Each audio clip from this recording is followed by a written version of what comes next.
ಗೃಹಲಕ್ಷ್ಮಿ ಮತ್ತು ಗೃಹ ಜ್ಯೋತಿ ಪರಿಷ್ಕರಣೆಯ ಸಂಚಲನ ಸೃಷ್ಟಿಯಾಗಿರೋದು, ಇದರ ಬಗ್ಗೆ ಪ್ರತಿಕ್ರಿಯೆಗಳು ಬರ್ತಾ ಇದೆ. ದುರುಪಯೋಗ ಆಗ್ತಾ ಇತ್ತು ಅಂತ ಡಿ ಕೆ ಶಿವಕುಮಾರ್ ಮಾತನಾಡಿದ್ದಾರೆ.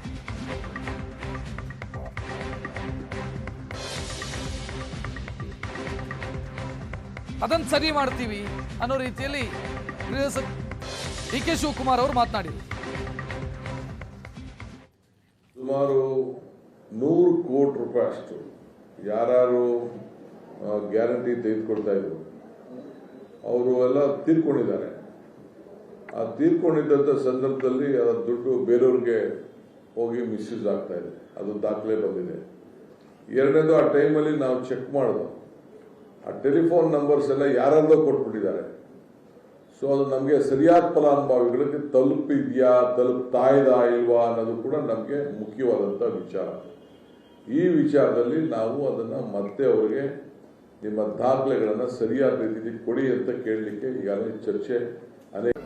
ಗ್ಯಾರಂಟಿಗಳ ಪರಿಷ್ಕರಣೆ ಯಾಕೆ ಭಾಳ ಮಹತ್ವದ್ದಾಗುತ್ತಂದರೆ ಭಾಳ ಜನ ಒಂದು ರೀತಿ ಭಯಭೀತರಾಗ್ಯಾರ. SIRದೊಳಗೆ ಅವ್ರು ಹೋಗಿಬಿಡ್ತು ಅಂದ್ರೆ ಗ್ಯಾರಂಟಿ ನಿಲ್ತದೆ ಅಂಥೇಳಿ.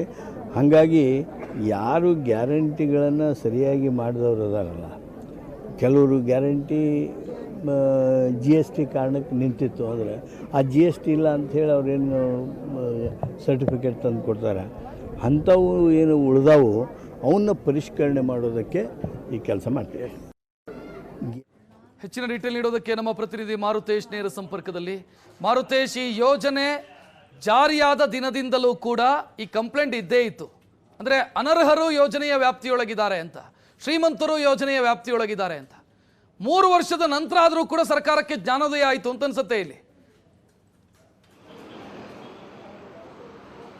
ಅಲ್ಲ ರಕ್ಷತ್, ಈಗ ಸರ್ಕಾರಕ್ಕೆ ಇದು ಅರಿವಿಗೆ ಬಂದಿತ್ತು, ಆದರೆ ಪರಿಷ್ಕರಣೆ ಅಂತ ಹೇಳಿದರೆ ಅದು ವ್ಯಾಪಕವಾದಂಥ ವಿರೋಧ ವ್ಯಕ್ತವಾಗುತ್ತೆ ಅನ್ನುವ ಕಾರಣಕ್ಕಾಗಿ ಸರ್ಕಾರ ಪರಿಷ್ಕರಣೆ ಮಾಡುವಂತಹ ಗೋಜಿಗೆ ಹೋಗಿರಲಿಲ್ಲ.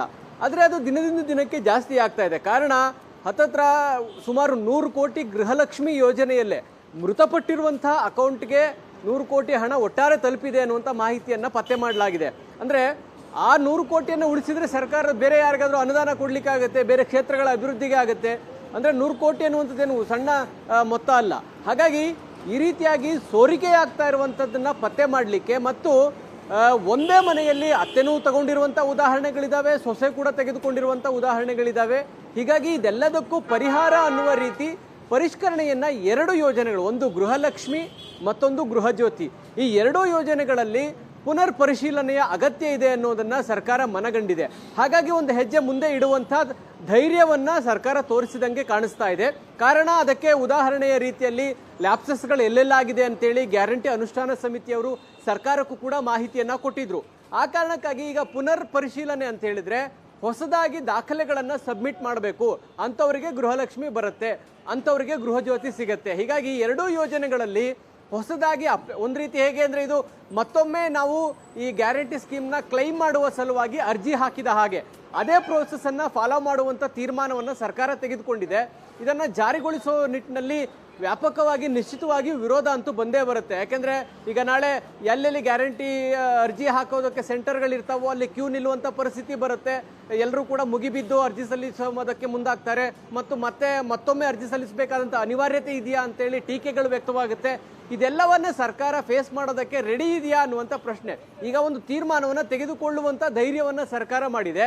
ಆದರೆ ಸಾರ್ವಜನಿಕ ವಲಯದಲ್ಲಿ ವ್ಯಕ್ತವಾಗುವಂಥ ಈ ಟೀಕೆಗಳನ್ನು ಎದುರಿಸಿ ಮುನ್ನುಗ್ಗುವ ಅಥವಾ ಮುಂದೆ ಹೋಗುವಂತಹ ಸಾಮರ್ಥ್ಯ ಸರ್ಕಾರಕ್ಕೆ ಇದೆಯಾ? ಯಾಕೆಂದರೆ ಗ್ಯಾರಂಟಿ ಯೋಜನೆಗಳನ್ನು ಸರ್ಕಾರ ಘೋಷಣೆ ಮಾಡಿದಾಗ ಯಾವ ಕಂಡೀಷನ್ಸ್ಗಳನ್ನು ಹಾಕಿರಲಿಲ್ಲ, ಎಲ್ರಿಗೂ ಫ್ರೀ ಅಂತ ಹೇಳಿದ್ರು. ಈಗ ಪುನರ್ ಪರಿಶೀಲನೆಗೆ ಮುಂದಾದಾಗ ಸಹಜವಾಗಿ ಒಂದು ಪ್ರತಿರೋಧ ವ್ಯಕ್ತವಾಗುತ್ತೆ ರಕ್ಷತ್. ಹಾಗಾಗಿ ಸರ್ಕಾರದ ಈ ಚಿಂತನೆ ಅಥವಾ ಈ ನಿರ್ಧಾರ ಸಾರ್ವಜನಿಕ ವಲಯದಲ್ಲಿ ಯಾವ ರೀತಿ ರಿಫ್ಲೆಕ್ಷನ್ ಕಾಣುತ್ತೆ ಅನ್ನೋದ್ರ ಮೇಲೆ ನಿಂತಿದೆ.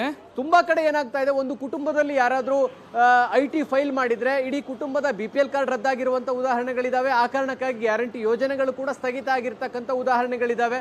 ಹಾಗಾಗಿ ಸರ್ಕಾರ ಇದನ್ನ ಯಾವ ರೀತಿ ನಿಭಾಯಿಸುತ್ತೆ ಅನ್ನೋದ್ರ ಮೇಲೆ ಈ ಪರಿಷ್ಕರಣೆಯ ಚಾಲೆಂಜ್ ಕೂಡ ನಿಂತಿರುವಂತದ್ದು. ರಕ್ಷತ್, ಧನ್ಯವಾದ ಮಾರುತೇಶ್ ಮಾಹಿತಿಗೆ.